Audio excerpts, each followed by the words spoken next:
Olá, meu querido amigo, minha querida amiga. Eu me chamo Rafael Sabino e pertenço ao Ministério Família Evangelizando no Trailer. E hoje vamos responder a seguinte pergunta: qual era a Bíblia de Jesus?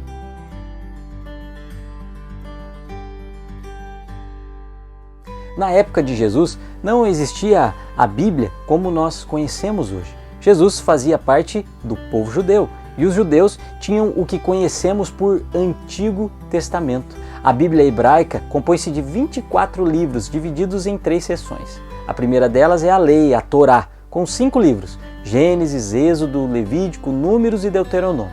A segunda seção temos os escritos ou os livros poéticos, com 3 livros: Salmos, Provérbios e Jó. Temos também os profetas posteriores, 4 livros, que são Isaías, Jeremias, Ezequiel e os 12, aqui incluído os 12 profetas menores. Os 5 rolos, que são os 5 livros: Cantares, Rute, Lamentações, Ester e Eclesiastes. E também os livros históricos, que são 3 livros: Daniel, Esdras e Crônicas.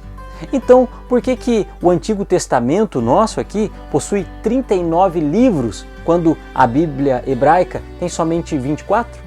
Na Bíblia hebraica, os livros de Samuel, Reis e Crônicas não são divididos, compõem-se em um volume cada um deles, enquanto que em nossa Bíblia esses livros são divididos em 1º e 2º Samuel, 1º e 2º Reis, 1º e 2º Crônicas. Só aqui já encontramos 3 livros a mais, não é verdade? Nos profetas menores, os 12 se separam livro por livro. Teremos então mais 11. O livro de Neemias não aparece na Bíblia hebraica porque é uma continuação do livro de Esdras. Portanto, 24 livros da Bíblia hebraica, mais 15 livros inclusos, segundo a divisão que acabamos de falar, chegamos no total dos 39 livros do Antigo Testamento que nós temos hoje. É interessante também lembrar que Jesus citou muitas vezes o Antigo Testamento. Isso evidencia que ele conhecia e estudava as Escrituras Sagradas do Antigo Testamento.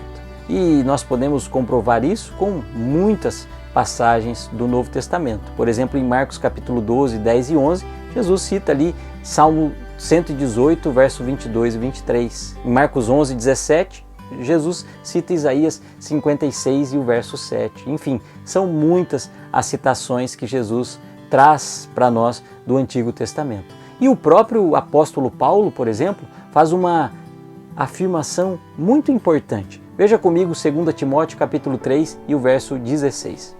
E diz assim: toda a Escritura é inspirada por Deus e útil para o ensino, para a repreensão, para a correção, para a educação na justiça.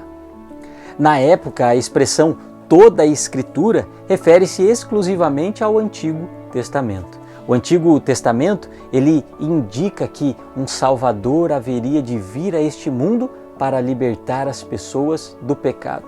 O Novo Testamento afirma que o Salvador prometido é Jesus, filho de Maria, nascido em Nazaré. Sua vida e obras, relatadas pelos discípulos e admiradores, constituem o Novo Testamento que conhecemos hoje. Na Bíblia Sagrada completa, encontramos a revelação que Deus faz de si mesmo, a mais clara descrição do caráter e dos propósitos dele para com a raça humana. Creia nisso, viva isso